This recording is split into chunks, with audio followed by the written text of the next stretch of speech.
बहुत समय पहले की बात है जब मुर्गा और मोर दोनों साथ साथ रहते थे। तब मोर आज की तरह इतना खूबसूरत नहीं था। उस समय मोर बहुत बदसूरत दिखता था। और रही बात मुर्गे की, तो वो आज के मुकाबले बहुत सुंदर हुआ करता था। मोर इसी बात से बहुत परेशान रहता था कि वो बहुत ही बदसूरत दिखाई देता है। इस वजह से कोई भी उसे पसंद नहीं करता है।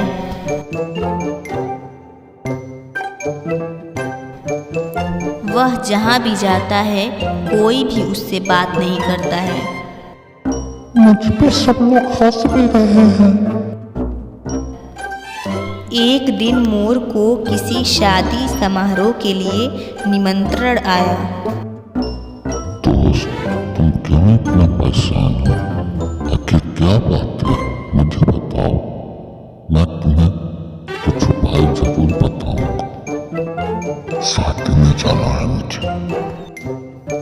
तो मोर एक बार फिर उसी बात को लेकर परेशान होने लगा। दोस्त, तुम अपने मित्र मुर्गे के पास जाओ। वह तुम्हारी सहायता जरूर करेगा। फिर मोर अपने दोस्त मुर्गे के पास गया और उसे अपनी सारी बात बताई।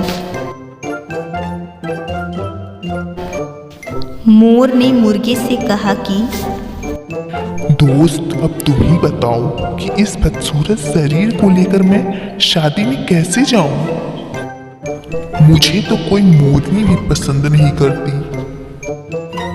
मेरे दोस्त, अगर तुम 2 दिन के लिए अपने कुछ पंख मुझे दे दो तो मैं थोड़ा सुंदर लगने लगूंगा।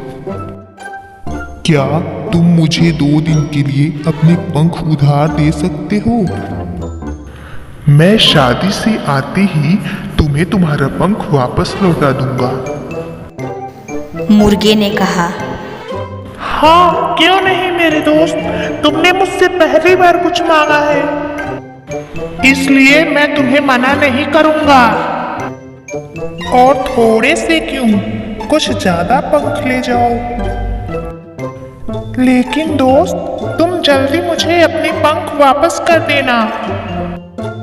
मोर ने कहा कि मैं तुम्हें ठीक 2 दिन बाद तुम्हारे सारे पंख लौटा दूंगा। फिर भी अगर मुझे आने में थोड़ी देर हो जाए तो तुम मुझे एक बार आवाज जरूर लगा देना। मुर्गे ने मोर की बात स्वीकार कर ली।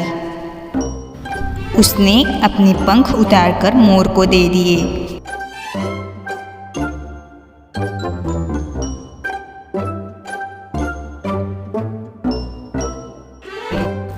जब मोर उन्हें अपने शरीर पर लगाया तो मोर बहुत खूबसूरत दिखाई देने लगा। यह देखकर मुर्गा और मोर दोनों बहुत खुश हुए। मुर्गे ने कहा, मेरे दोस्त, तुम तो मुझसे भी ज्यादा सुंदर लग रहे हो। देखना, शादी में अब तुम चमकोगे और सब तुम्हारे आगे पीछे घूमेंगे। मोर भी अपने नए रूप को पाकर बहुत खुश था। अब उसने मुर्गे से विदाई ली और शादी में जा पहुंचा। मोर जैसे ही शादी में पहुंचा, सबकी आंखें फटी की फटी ही रह गईं।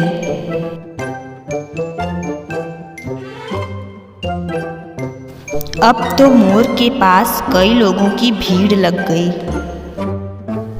अब मोर किसी सेलिब्रिटी से कम नहीं लग रहा था और मोरनियां तो उसके आगे पीछे घूमने लगी। यह देखकर मोर को काफी अच्छा लग रहा था। मोर अब अपनी पिछली सारी यादें भुलाकर बस एंजॉय करने में मस्त होने लगा। उस रात सब लोगों के साथ मोर ने खूब डांस किया और मोर ने अपने लिए कई दोस्त भी बना लिए थे।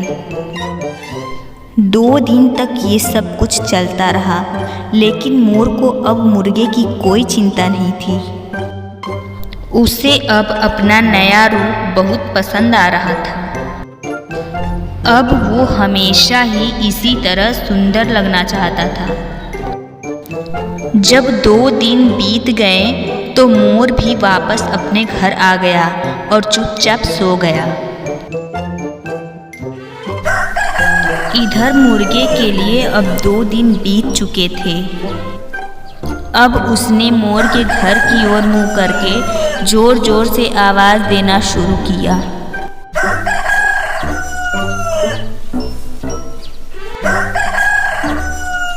इधर जब मोर ने मुर्गे के बाग देने की आवाज सुनी तो उसे अपनी चिंता होने लगी, इसलिए वह चुपचाप आंख बंद करके सोता रहा।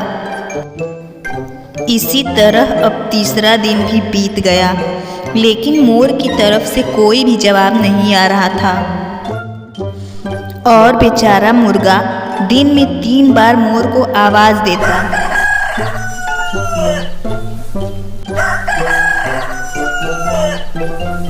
लेकिन मोर के मन में अब खोट आ चुकी थी, इसलिए अब वो मुर्गे से दूर दूर रहने लगा। इसी तरह मुर्गा आज भी मोर को आवाज लगाता है और मुर्गे की बदौलत मोर आज इतना सुंदर पक्षी है।